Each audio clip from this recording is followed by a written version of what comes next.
Okay, let's just jump right in. We're tackling something today that I know you felt. That invisible, frustrating line between actually crushing a goal and just quietly giving up. We're talking about the middle flow and the hunt for that elusive second wind. You know the drill, right? You start a project, you're super hyped, and then a few weeks later, boom, completely drained. Well, you're not alone. Let's break down exactly what's going on in our brains and, more importantly, how we can actually push through it together. So, think about this. Where do dreams actually go to die? Most people have this totally backward idea that the absolute hardest part of any journey is just getting started, getting off the couch, taking step one. But honestly, that's kind of a myth. Starting is fueled by novelty, right? It's exciting. You get this massive rush of dopamine. Starting is easy. The real graveyard for our goals isn't at the starting line. It's the middle. That quiet, incredibly lonely middle phase where the initial hype has completely evaporated and the finish line is still miles and miles out of sight. Picture this. It's 2 a.m. You're completely out of caffeine, your bank account is looking painfully low, and the absolute worst part, you're seeing zero results for all your hard work. Zero. We have all been there, right? Staring at a blinking cursor or a miserable spreadsheet, literally contemplating faking our own deaths just to escape it. You're just utterly depleted, stuck. But here's the reality check. This is the ultimate testing ground. This feeling right here doesn't mean you're doing something wrong. It's literally the price of admission for anything worth doing. When you hit this wall, your brain absolutely screams at you to find comfort, stop the pain, and just walk away. And when your brain starts screaming at you to quit, it usually puts on this really sneaky disguise. It tells you to just be realistic. Society loves to tell us to be realistic, don't they? Even your friends, bless them, they'll tell you the same thing out of love. But let's be honest, realism in this context is usually just a beautifully paved, guaranteed road straight to mediocrity. You didn't come this far to just be realistic. Being realistic is what keeps the status quo going perfectly intact. If you accept that invitation to be realistic during the absolute hardest part of the middle flow, you are literally negotiating with your own failure. So when that bone-deep exhaustion hits, you've got to fight back against that little voice in your head. Because fatigue, it's a liar, and doubt is just a ghost. When you're in the thick of the struggle, your body tries to convince you that the tank is completely empty. But science and human performance studies prove over and over that when you feel like you're at 100% capacity, you're actually only at about 40% of your true limit. Crazy, right? Your fatigue is actively lying to you just to protect you from working harder. And that doubt, it's just a ghost, a projection of past mistakes or future worries that isn't even real right now. You've got to see these feelings for what they are, psychological hurdles, not undeniable truths. Let's think about it this way. We all live in this gap between two distinct versions of ourselves. The person you are right now and the person you desperately want to be. Everyone's got that gap, but the bridge connecting those two identities, it isn't built with your talent or who you know or even luck. Nope. That bridge is built solely by what you decide to do when you are profoundly, undeniably exhausted. It's about the choices you make when nobody is clapping for you, when the enthusiasm is totally gone, and when quitting just seems like the most logical, realistic thing to do. How you react to that profound fatigue is the ultimate filter for success. So how do we actually cross that bridge? One word: discipline. But hold on, we need to totally reframe how we look at this word. Because discipline isn't some harsh, miserable punishment. It's not about being a dictator to yourself. Actually, discipline is the absolute highest form of self-love. Seriously, think about that for a second. When you act with discipline, you are fiercely protecting your future self. You're loving your future self enough to sit in the discomfort right now so they get to reap all the rewards later. It completely flips the script, doesn't it? It goes from feeling like deprivation to being the ultimate act of care and respect for your own potential.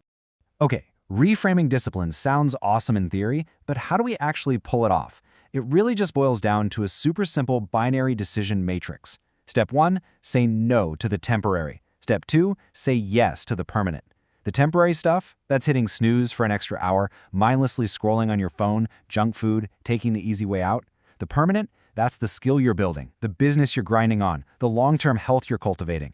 Every single day while you're stuck in that middle flow, you have to consciously sacrifice that fleeting, cheap comfort to lock in long-lasting success. It is a straight-up trade-off.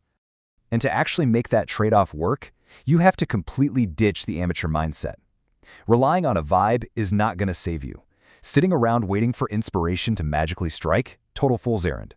Inspiration is notoriously fickle. It almost never shows up when your bank account is drained and your results are at zero. What you actually need is a rigid schedule. You've got to treat your goals like a non-negotiable contract. And most importantly, you need the raw guts to keep the promises you make to yourself. Think about it. We're so quick to keep our word to our bosses, our friends, our family, right? But we break promises to ourselves constantly. The middle flow demands that you finally honor your own word. Now, when you finally implement that relentless discipline, when you stop bargaining with your own fatigue and just put your head down and execute despite the pain, something absolutely incredible happens. You hit what we call the second wind. And guys, this isn't just some poetic metaphor. It's a real, documented physiological and psychological phenomenon. Suddenly, the friction lessens. That heavy, suffocating burden just lifts. Your brain and your body finally get the memo that you are not going to quit, so they stop fighting you and start flooding your system with the exact energy you need to cross the finish line. When that second wind actually hits, the sheer relief and the power of it, it completely transforms you. That grueling, agonizing, step-by-step trudge through the dark middle just evaporates. Poof! Gone.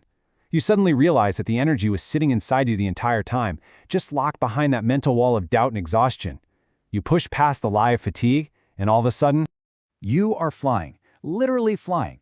You go from just barely surviving that brutal middle flow to absolutely dominating it. You've got this unstoppable momentum. Why? Because the hardest part was never actually the task itself. The hardest part was always your own internal resistance to doing the task. Once you smash through that wall with the discipline we just talked about, the pure exhilaration of forward motion completely takes over. You've officially conquered the lonely middle. And why does mastering all this matter so much? Because excellence is literally waiting for you. And I don't mean some generic idea of success. I mean your specific, incredibly unique version of excellence. The world is actively waiting for the art, the business, the leadership, whatever ideas only you can bring to the table. When you throw in the towel during the middle flow, you aren't just letting yourself down. You're actually depriving the rest of us of what you were supposed to build. It's time to stop making everyone wait. Which brings us to the ultimate, simplest call to action. Get up, get out, get after it. That's it. No more overanalyzing everything, no more waiting around for the perfect lighting, the right mood, or the perfect vibe. The plan is already set. Discipline is the engine. Now it just requires you to physically initiate movement. It really all comes down to this. Do it now. Right now. Stop deliberating. Stop trying to negotiate with the ghost of your own doubt. Action is literally the only antidote to anxiety. The middle flow is perfectly designed to test your resolve. It's there to weed out the people who just like the idea of being successful from the people who are actually willing to bleed for it. Make the decision right this very second to be the person who pushes through. I want to leave you with this thought. Imagine your future self, say 5 or 10 years from now. They are looking back at this exact moment in your life. The actions you take right now, today, are the memories that your future self is going to judge. They are watching you. So are you going to give them a memory of someone who completely folded the second things got quiet and hard? Or are you going to give them the defining memory of the exact moment you found your second wind, kept your word to yourself, and broke through to excellence? Make sure they're proud. The choice is entirely yours. Keep pushing, and thanks for joining me on this explainer.